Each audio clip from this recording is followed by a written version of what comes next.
ஏண்டி அவன் போயிட்டான் போ ராக்கி இல்லை அவளுக்கு அதுதான் கம்ஃபர்டபுளான இடம். ராக்கிக்கு பயந்துட்டு மேலே உட்காந்துக்கிறா. அவன் கூப்பிட்றான் கதவு திறக்கடின்றான் உள்ள. தூக்கிட்டு போல யாரும் கீழே விழுந்துச்சுல்ல, இங்கே காணாம போச்சக்கா. சோப்பாவை நாஸ்தி பண்ணுறாமா, கீழே இருக்குமா அவளை. அதில் ஒரு சொட்டு கூட கீழே வரல. இருந்தாலும் ஆயில் ஆகலம்மா, இறக்கி குடிக்க தரையில் சாப்பிட்டோம்.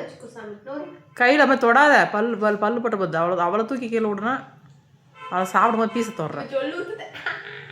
நாஸ்தி பண்ணுங்க. எங்கே உட்காந்து சாப்பிட்றா பாரு சோஃபா கிளம்புற. அதெல்லாம் வாஷ் பண்ணுற ஏரியாவா அது, வாஷ் கூட பண்ண முடியாது.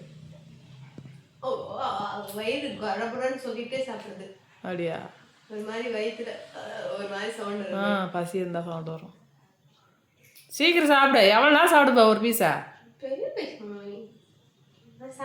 தொடச்சிடுவோங்க அவங்க அக்கா அவ்வளோ தொடச்சி விடுவான். அடுத்து என்ன நக்கிரியாங்க தேர்றா இன்னும் கிடைக்குமா கண்ணோன்னு கிடைக்குமா? பீஸை கொடுத்துட்டு கொஞ்சம் டீன்வா.